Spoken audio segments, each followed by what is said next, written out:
Music's a powerful medium. It can take you through a narrative, it can build context, build atmosphere. Just understanding the power of music is so important. We had a pretty crazy ambition. We said to ourselves, what if we had like a mini music video in every episode? In this Gothic underground city, we all sin. If I bring a couple rounds with me, then we all win. I came back and brought the crown with me, the king's king. Music was a part of Arcane's development from the very beginning, which was definitely a conscious choice. There was a boldness, I think, in the character design and the world design. Just kind of doing and copying film music wasn't really doing this whole world justice. Music can easily be an afterthought, right? Where it's they create something beautiful and it's like, all right, make music to this, please, right? Where we've always tried to be in a part of the conversation early on, and you guys have just been really knocking it out the park as far as like diving into that creative and really showing what music could be. I wanted to show you how the worlds are different. You have kind of the grimy underground and Zon with music that's kind of alternative and grungy, but then in Piltover you have this juxtaposition of like the very sophisticated feeling of that classical music.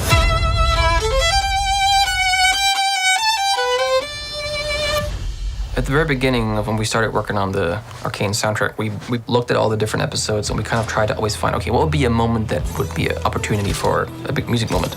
And so we kind of started building those scenes for that purpose.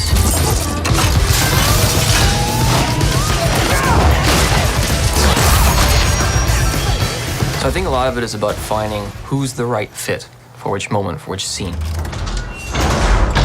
Episode 1 was an effort to really hit that feeling of what it's like going into the underground of Zon, and feels kind of like it lures you in, but also something that feels like, a well-kept but really exciting secret. B. Miller, she has that quality in her voice that makes you feel like you're in like the most exciting place you can tell this story, but at the same time, there's also that kind of sultry, whispery quality to it.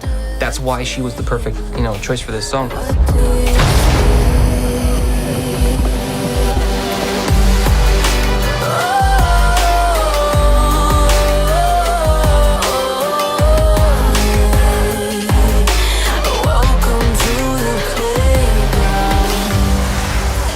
In episode 3, we'll have this emotionally powerful moment between our two sisters.